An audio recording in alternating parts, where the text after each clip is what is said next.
Si seulement on pouvait voir l'intérieur des gens qui nous entourent, leur cœur, si on pouvait voir ce que les gens pensent, ce que les gens veulent vraiment de nous, personne ne parlerait à personne. Laissez-moi vous donner une autre façon de le dire. Il y a un grand qui a dit, si tout le monde savait ce que tout le monde pensait sur tout le monde, personne ne parlerait à personne. Moi je vous dis, si simplement vous pouviez entendre ce que votre interlocuteur, vos interlocuteurs disent après avoir raccroché, vous ne parlerez peut-être à personne. Après avoir rigolé, ri au téléphone, ah oui, je suis content de te parler. Ah c'est bon, ça se passe bien, la famille et les enfants. Ah ok, Dieu soit loué. Après avoir raccroché, si vous pouviez entendre la phrase qui sort après, beaucoup ne parleraient à personne. Les gens ne nous aiment pas toujours, et vous le savez, mieux que moi. Tout le monde le dit tout le temps. Le monde est jaloux, les gens sont méchants. Les gens ne veulent pas me voir progresser. Mais nous sommes les mêmes personnes à toujours dévoiler ce qui se passe ici. À tout le monde. Pourquoi? Vous allez marcher dans les rues, vous rencontrez un inconnu, une personne que vous ne connaissez pas. Dans un bureau, peu importe, vous commencez à parler de politique. Pourquoi?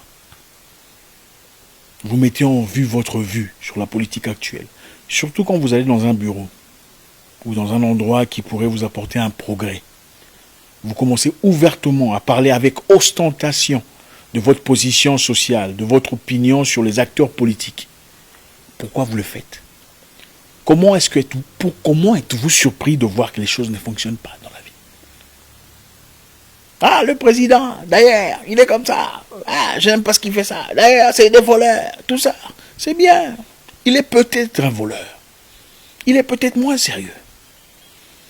Il a peut-être emmené le pays dans un revers complètement incohérent. Mais êtes-vous obligé d'en parler avec des gens que vous ne connaissez pas? Et après, on s'étonne de voir que rien ne marche. On accuse les diables, les démons. S'ils parlent à tant au village, mon projet d'avenir ne fonctionne pas. Mon business n'avance pas dans la vie. Vous savez combien de gens ont perdu d'opportunités comme ça? Ouvrir sa bouche là où il ne faut pas. Le problème avec nous, c'est quoi? Ce n'est pas notre position sur la politique.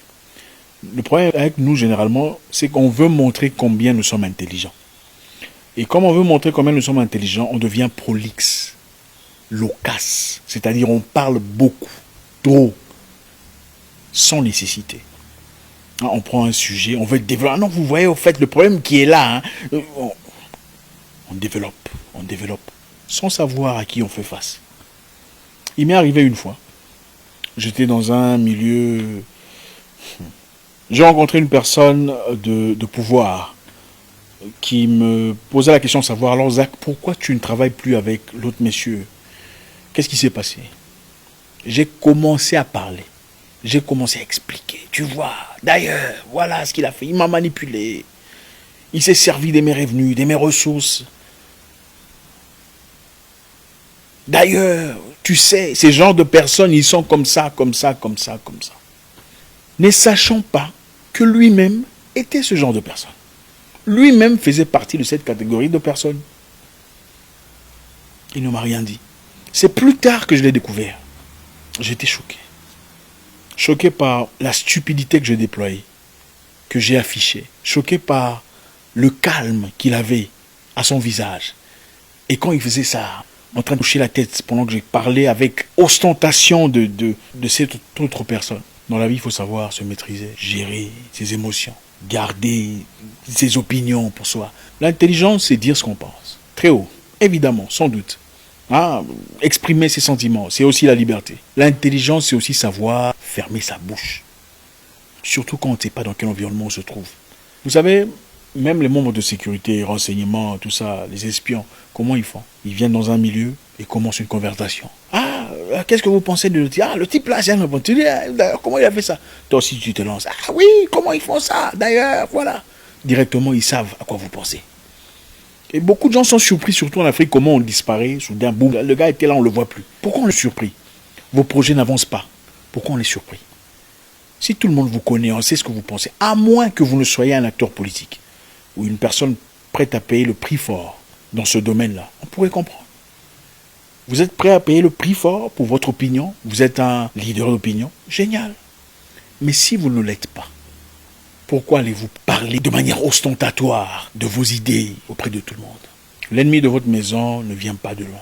L'ennemi de votre maison souvent fait partie de votre maison. Et cela veut dire c'est souvent une personne très proche. Une personne qui vous connaît.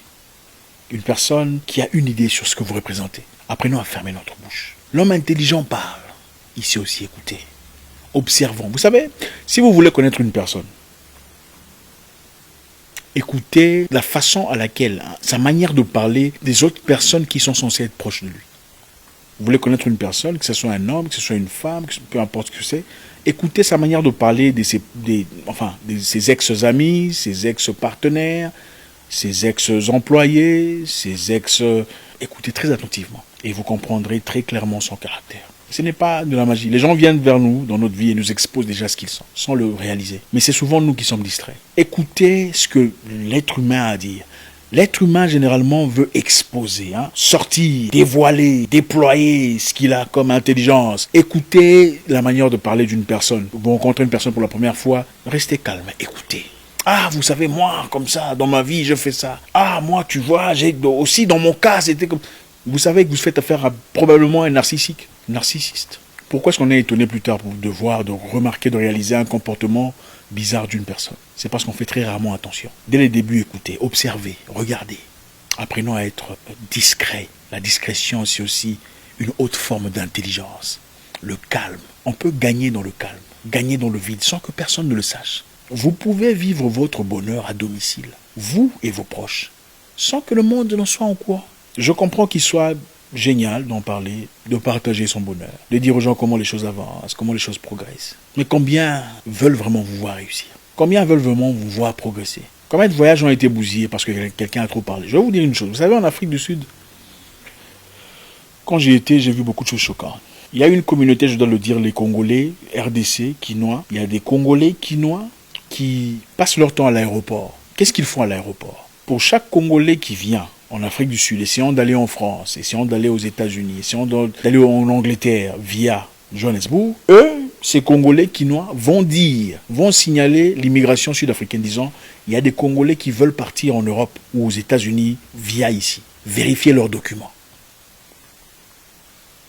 Donc si les Congolais ne vont pas voir, si un Congolais ne va pas voir ces personnes pour leur donner un peu d'argent, enfin bref, ils feront tout ce qu'ils peuvent pour démonter le voyage. Il m'est aussi arrivé à moi. Pendant que je faisais un de mes voyages vers les États-Unis, j'ai emmené un ami à moi très proche. Nous sommes rentrés ensemble, arrivés au pied de l'avion. On est venu le chercher, non, revenez ici. On a créé toute une sorte d'histoire pour l'empêcher de partir. Parce qu'il n'a pas été les voir. C'est plus tard qu'on découvrira que c'est un de ses proches qui allait parler de son voyage prévu avec moi aux États-Unis. Les personnes qui ont combattu ce monsieur sont des gens avec qui il discute dans le quartier. Heureusement, voilà, j'étais là, je suis une personne assez connue par ses agents. Je leur ai dit qu'il était avec moi. C'est alors là qu'on l'a laissé partir. Dans la vie, il faut savoir se taire, réussir dans le secret. Le monde n'est pas obligé de savoir ce que vous faites dans la vie. S'ils ne sont pas obligés de savoir, on n'est pas obligé de comprendre exactement comment est-ce que vous faites votre argent. Ce n'est pas nécessaire, ce n'est pas une obligation. Être bien dans la vie, ce n'est pas nécessairement montrer aux gens que tu as acheté une voiture, que tu as acheté une maison. Tu peux acheter une maison dans le calme, sans que les gens le sachent. Parce qu'en réalité, ceux qui ont véritablement de l'argent et de la maturité, souvent ont des maisons sans qu'on ne sache que cette maison lui appartient. Mais toi, tu achètes un petit terrain, tout le monde sait. Ah, il a acheté le terrain. Et après, on vient te combattre. On sort de documents anciens disant que le terrain ne t'appartient pas, appartient à une autre personne. Tu commences avec le oh, il y a le diable, les démons, la jalousie. Non, mon frère. Gagnez dans le noir, gagnez dans le calme. Vivez votre bonheur dans le calme. Je vais vous dire une chose pour finir. Un bonheur caché ne peut jamais être torpillé. C'est impossible. Votre vie protégée, votre relation amoureuse, votre mariage, votre vie de foyer, votre réussite financière ne peut être torpillée s'il est vécu en cachet. Vivre dans l'intimité, c'est aussi protéger son avenir, protéger sa vie. On ne parle pas de politique avec un inconnu. On ne parle pas de manière ostentatoire de ses croyances, de ses idées avec un inconnu. Vous pouvez avoir un business avec une personne de religion totalement différente de la vôtre. C'est possible.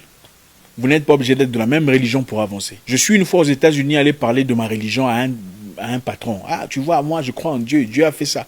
Il m'a dit plus tard, il ne faut pas me parler de ces histoires-là. Voilà, j'ai failli rater cette opportunité. Oui, Dieu peut se servir d'un païen pour te nourrir. Il faut savoir fermer sa bouche, quelquefois. Joseph est parti en Égypte. Il n'a pas essayé de prêcher le pharaon. Joseph est parti en Égypte. Il n'a pas essayé de prêcher le pharaon. Il a laissé comme ça. Il a vécu sa vie. Au moment opportun, il a aidé ses frères. Sans vouloir changer le pharaon. Il faut savoir fermer sa bouche quand c'est nécessaire. Et parler quand c'est nécessaire. Moïse est né en Égypte. Il n'a pas essayé de changer le pharaon. Il n'a pas essayé de changer. Mais au moment opportun, il a grandi dans la maison du roi. Au moment opportun, il savait instinctivement ce qu'il lui fallait faire. Ne parlez pas de manière ostentatoire de votre vision politique, de vos visions religieuses, de vos, peu importe ce que c'est, de votre façon de voir la vie. Vous pouvez vivre votre bonheur, vivre vos valeurs, vivre vos distinctions tout seul et avec les proches de votre vie.